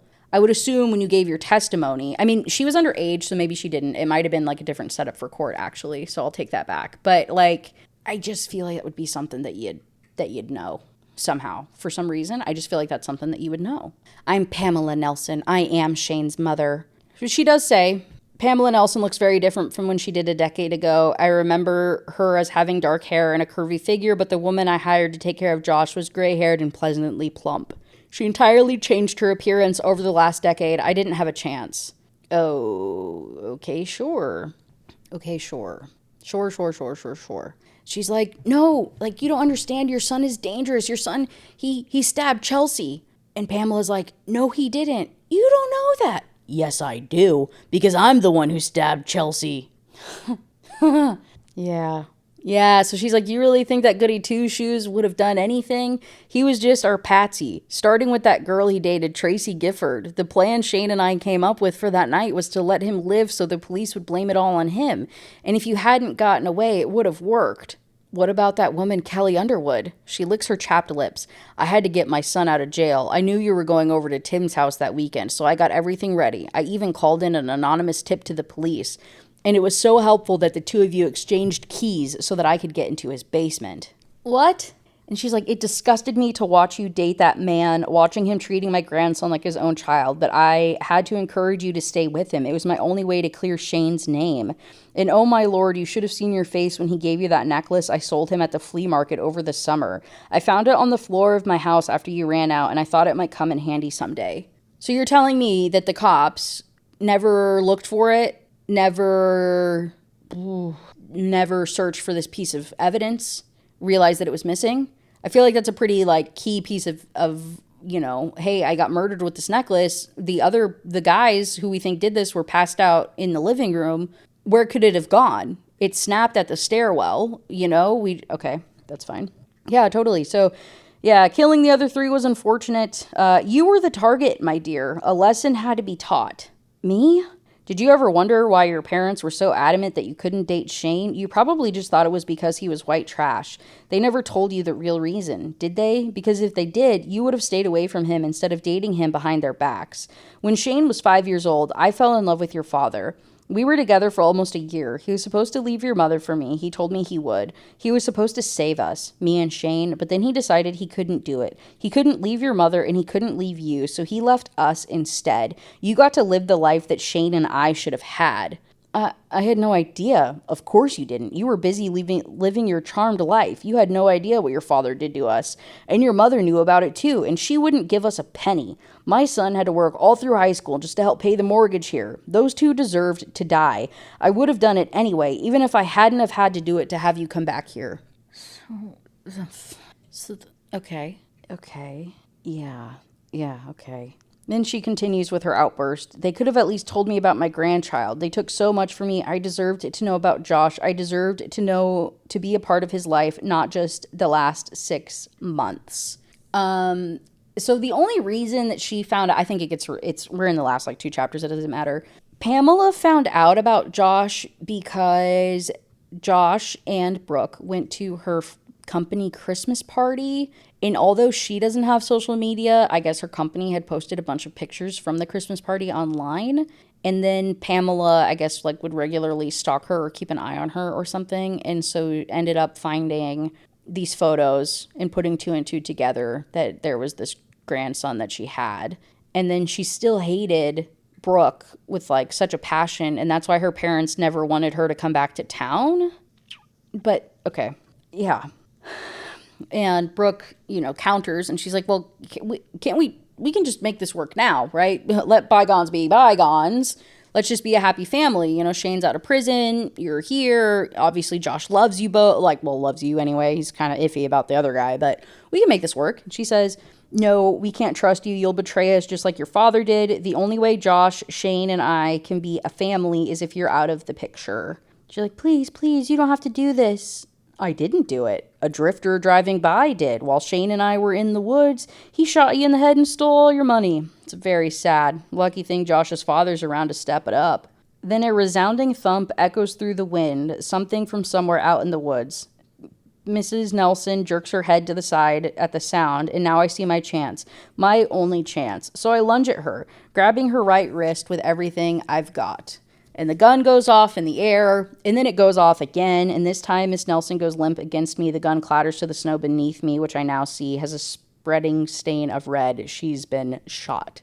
So she picks up the gun, and then she makes her way into the woods where she saw Shane and Josh go into to try to find her kid and try to get him back and stuff.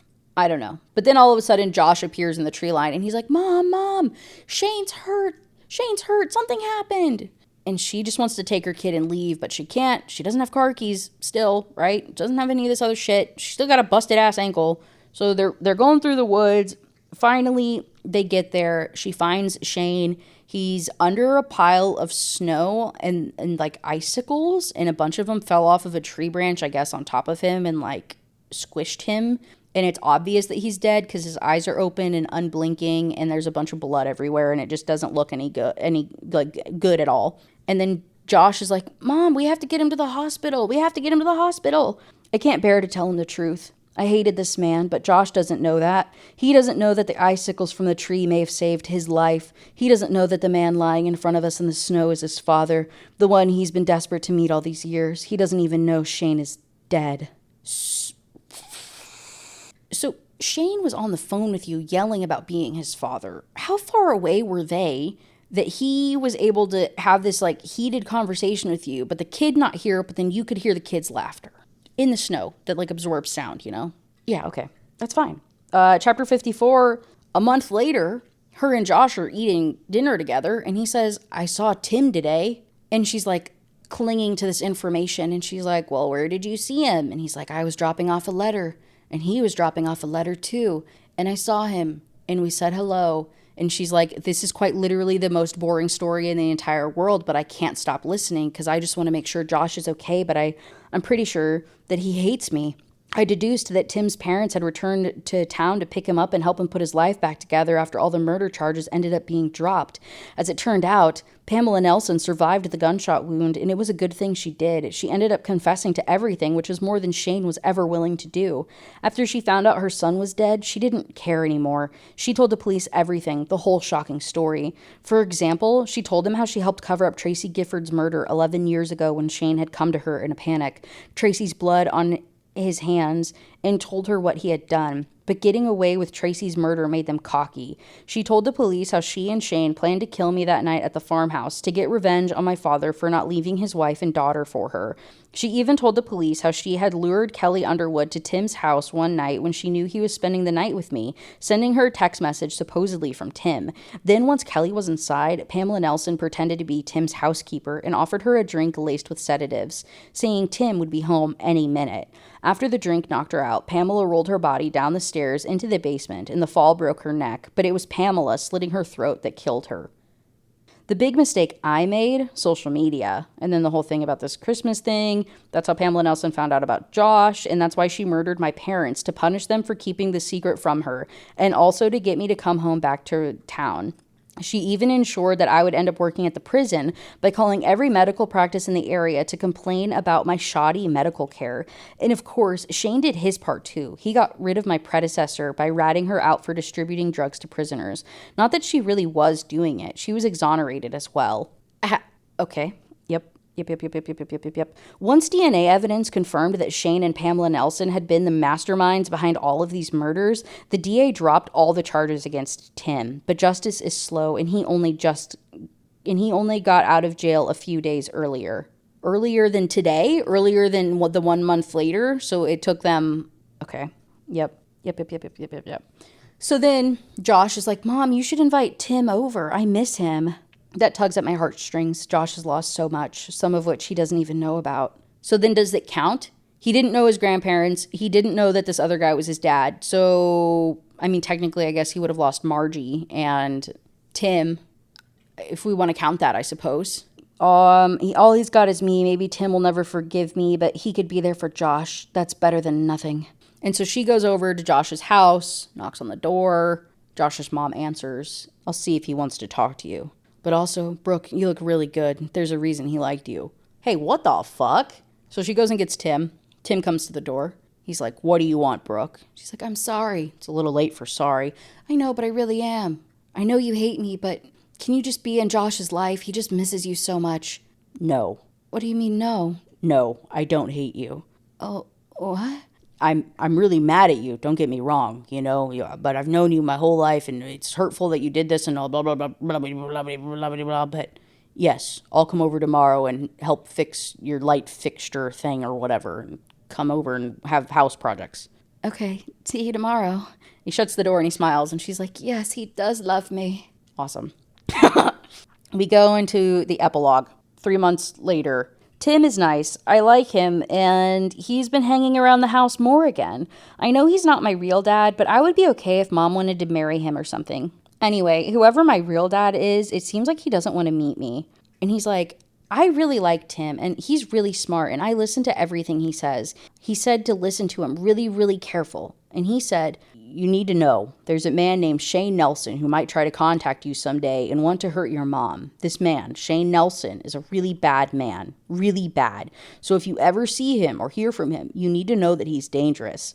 I nodded, very seriously. I was glad Tim trusted me enough to tell me that, even though I didn't really expect to ever meet a man named Shane Nelson. So I was surprised when Mom brought home a guest with the name Shane Nelson.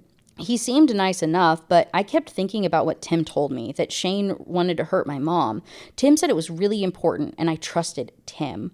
Okay. So when they were out in the woods, he saw an opportunity where Shane was under a tree. And so this 10-year-old kid is able to shake this tree enough to shake all of the snow loose and the icicles loose, and it falls on top of him. But it didn't knock him out. He was on the floor rubbing his head, but he was still fine. And that's when I saw the icicle on the ground. It was huge, about the same size as the bat in Little League, where I'm the best hitter on the whole team. So I picked it up with my gloved hand and I swung it, the way that Tim showed me when we practiced in the fall. And I swung it again and again and again. And I thought it might break, but the ice was pretty strong. It didn't break. It held together really well. The first time the icicle hit Shane's head, he shouted, but not the second time. Or the third. Eventually, Shane stopped moving at all. I can't remember how many times it took before that happened. When I do something bad, Mom tells me to say sorry, but I'm not sorry I hit Shane in the head with that icicle. I had to do it. Tim said he was dangerous and that he was going to hurt my mom. And I could hear when he was talking on his phone that he wasn't being nice to her. Tim was right. I had to do what I did. After all, I would do anything for my mom. And that's how the book ends.